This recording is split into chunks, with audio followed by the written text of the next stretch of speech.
हरि ओम तत्सत्। रज्जुबद्धो यथा शेनो गतोऽप्याकृष्यते पुनः। गुणबद्धस्तथा जीवाः प्राणापानेन कृष्यते।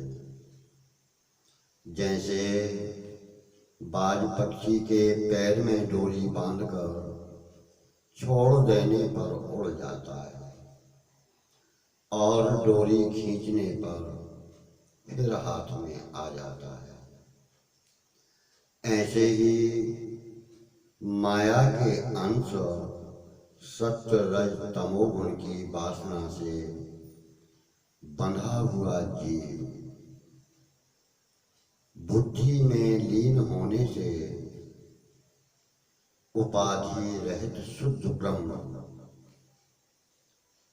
हो गया हो, फिर भी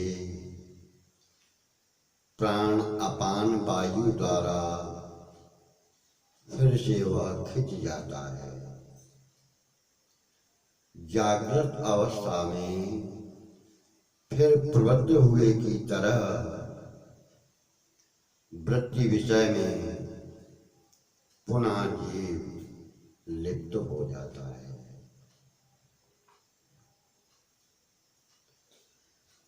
अपानः कर्षति प्राणम प्राणोपानम च कर्षति ऊर्ध्वाधः संस्थिता ते वेतौ संयोज्यति योगवित्। ऊपर से आज्ञा चक्र तक प्राण वायु नीचे मूलाधार स्थित अपान वायु को तथा मूलाधारगत अपान वायु आज्ञा चक्रस्थ प्राण वायु को परस्पर अपनी अपनी ओर आकर्षित करते हैं। योगाभ्यासी पुरुषों प्राणायाम से इन्हीं प्राण और अपान वायु को जोड़कर कहते हैं। तो प्राण और अपान वायु को जोड़ना एक करना ही योग है। इसी योग जोड़ने को हठ योग कहते हैं, जिसमें सूर्य चंद्रमा एक कहलाते हैं। हकारेण वहिर्याति सकारेण विषेद पुनः हंस हंसेत्युतं मंत्रम जीवो जवति सर्वदा। षट्शतानि तहोरात्रे सहस्राण्येको विंशति एतत् संख्यान्वितं मंत्रम जीवो जपति सर्वदा। प्राणवायु सारूप को प्राप्त हो रहा चिराभ्यास जीव हकार द्वारा स्वादिष्ठान चक्र से उत्पन्न होता है और सकार द्वारा मलाधार आदि चक्र में प्रवेश करता है। इस प्रकार से हंस मंत्र अजपा गायत्री है। इस गायत्री का जीव नित्य जप करता ही रहता है, अर्थात श्वास बाहर निकलने में हकार और भीतर लेने में सकार उच्चारण होता है। सूर्योदय से पुनः सूर्यास्त पर्यंत 7 घड़ी में इस मंत्र की जप संख्या 21,600 हो जाती है। इतना जप जीव स्वतः करता है। अजपा नाम गायत्री योगी नाम मोक्षदायिनी अस्याः संकल्प मात्रेण सर्व पापै प्रमुच्यते। अनया सदृशी विद्या अनया सदृशो जपः अनया सदृशं ज्ञानं न भूतं न भविष्यति। यह योगियों को मोक्ष देने वाली अजपा नाम गायत्री है। इसके संकल्प मात्र से योगी समस्त पापों से छूट जाता है। इसके संकल्प की विधि यह है, सूर्योदय से पहले ही शयन से उठकर शुद्ध वस्त्र पहनकर हाथ पैर धोकर शुद्ध आसन पर बैठे, आचमन करके संकल्प ले। इस प्रकार करना ही अद्य पूर्वे द्युरहोरात्रे चरितनासा पुटने श्रुतोच्छ्वासा शनि श्वासात्म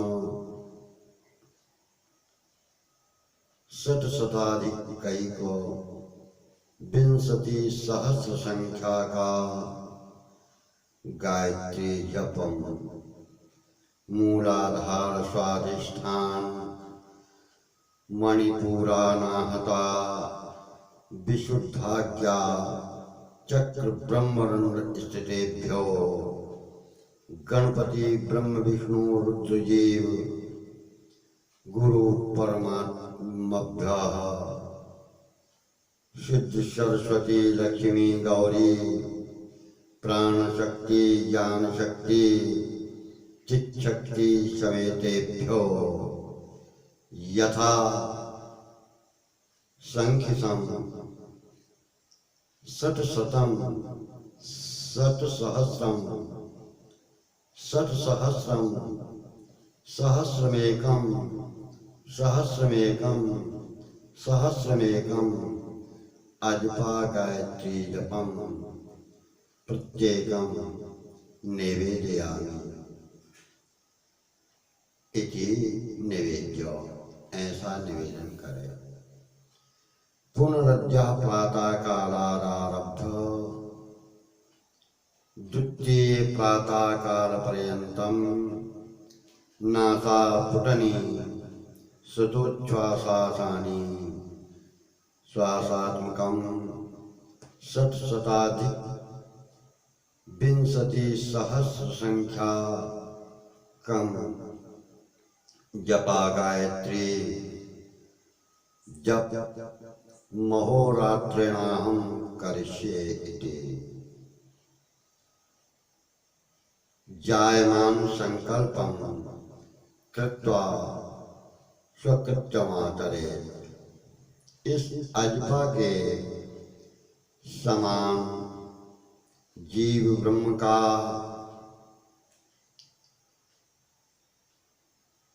अभेद कहने वाला कोई दूसरा मंत्र नहीं है।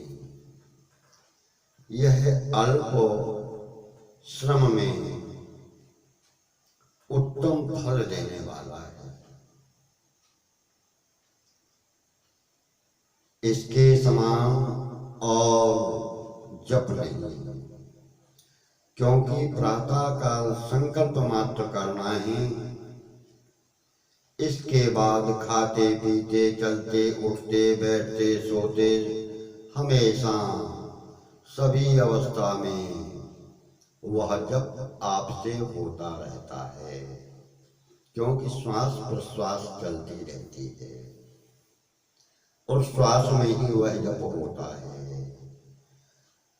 अद्वैतानुभव कराने वाला इसके समान कोई और शास्त्र ज्ञान पहले भी नहीं था और पीछे भी होने वाला नहीं है। कुंडलिन्याम समुद्भूता गायत्री प्राणधारिणी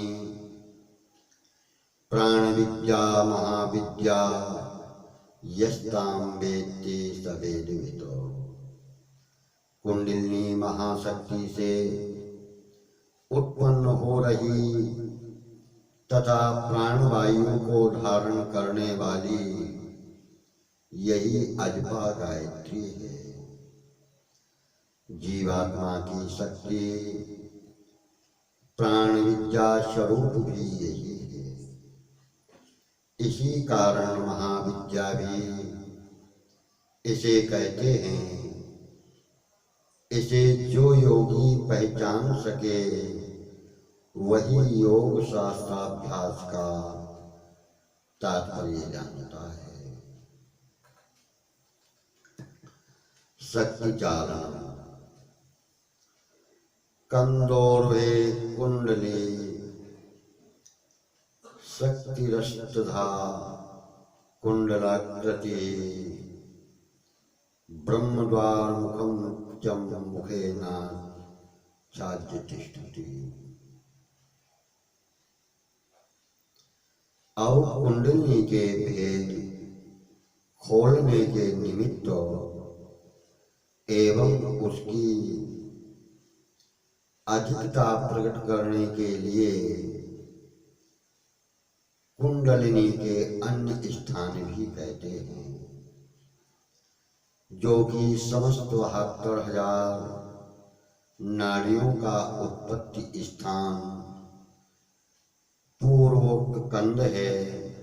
उसके ऊपर मणिपुर चक्र कर्णिका में 8 वृत्त करके वेष्टित हो रही कुंडलिनी शक्ति ब्रह्मरंध्र द्वार के मुख को रोककर सर्वदा उपस्थित रहती है। एन द्वारेण गंतव्यम ब्रह्म द्वार मनामयम मुखेनाच्छाद्य तद्वारम प्रसुप्ता परमेश्वरी प्रबुद्धा बुद्धि योगेन मनसा मरुतासः सुजीव गुणमादाय व्रजत्तोर्धम सुषुम्ना। जिस मार्ग यानी सुषुम्ना द्वारा जन्म मरण के दुख हरण करने वाला अखंड ब्रह्मानंद पद मिलता है, उस मार्ग को रोक कर सोई हुई कुंडलिनी प्राणवायु के धोंकने उत्तेजित करने से कालाग्नि के ज्योति के संबंध से जागृत होकर मन एवं प्राणवायु के सहित सुषुम्ना नामा मध्यम नाड़ी से ऊपर को जाती है।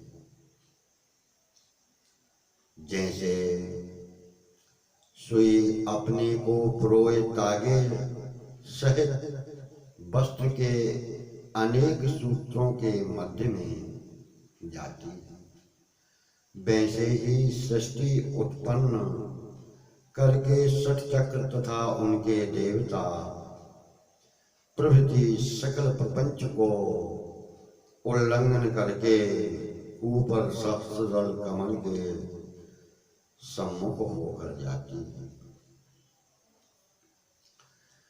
प्रसुप्त भुजगाकारा परम तंतु निभासुभा प्रोद्धा वहन योगेन बृहत्तोरम सुषुम्ना। सोते सर्प के समान कुंडली अपान वायु से धमित यानी धों की गई, जो मूलाधार में रहने वाली कालाग्नि ज्योति के संबंध से प्रबोध पाकर अतिवेग जोर से चलते हुए सर्प के समान कुटिलमती होकर कमल नाल के तंतु सूत्र समान सूक्ष्म ज्योतिर्मय स्वरूप होकर सुषुम्ना मार्ग से ऊपर को जाती है। उद्घाट्य एक कपाटम तो तथा कुंचिकया हठात कुंडल्या तथा योगी मोक्षद्वारम प्रभेदे। जैसे चाबी से ताला खुलकर कपाट यानी किवाड़ खुल जाते हैं, वैसे ही कुंडलिनी द्वारा मोक्ष द्वार सुषुम्ना के मुख को योगी अभ्यास से खोले, जिससे कि कुंडलिनी के प्रबोध बिना कुंडलिनी का द्वार खुलता नहीं। कृत्वा संपुटितौ करौ दृढ़तरं बद्ध्वा पद्मासनं गाढं वक्षसितं निधाय चिमुकं ध्यानं च तच्चेतसि। बारंबारं पान मूर्धमनिलं प्रोच्चारयेत पूजितं मुञ्चन् प्राणमुपैति बोधमधुरं शक्ति प्रभा वादता। दोनों हाथों संपुटित करके यानी अंजलि बांधकर दोनों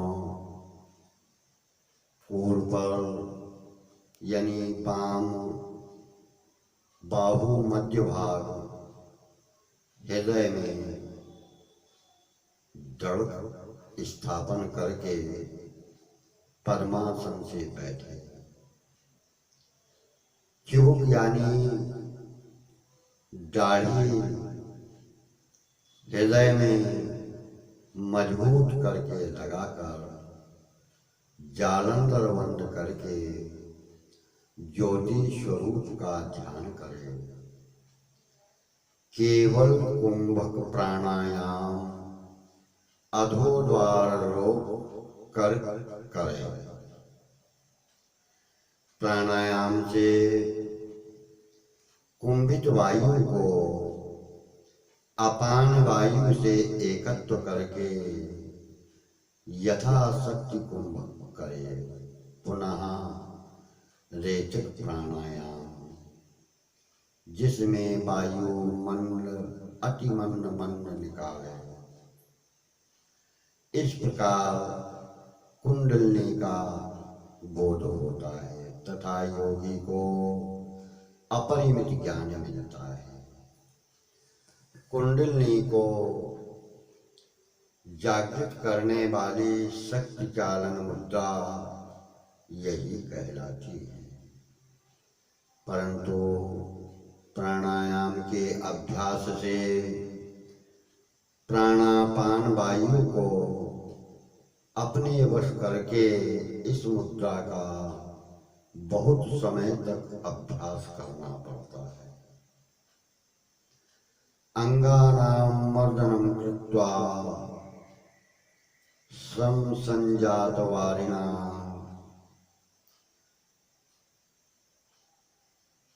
कटबम्ल लवण त्यागी क्षीर भोजन माचरे।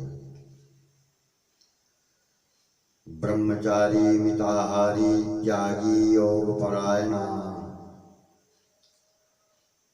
अब्दा दोर्धो भवे सिद्धो नाट्य कार्या विचार। शक्ति चालन मुद्रा के अभ्यासी योगी के नियम कहते हैं कि शक्ति चालन करने वाले योगी किस नियम से रहते हैं। प्राणायाम आदि कर्म से जो अंगों में श्वेत यानी पसीना आता है, उससे उस पसीने को अंग में ही मल दे, मर्दन करे। लवण और खट्टा ये दो रस नहीं खाना चाहिए। दुग्ध अन्न भोजन करे। भोजन भी एक निश्चित मात्रा से करे। ब्रह्मचर्य पूर्वक रहे। काम क्रोध से दूर रहे।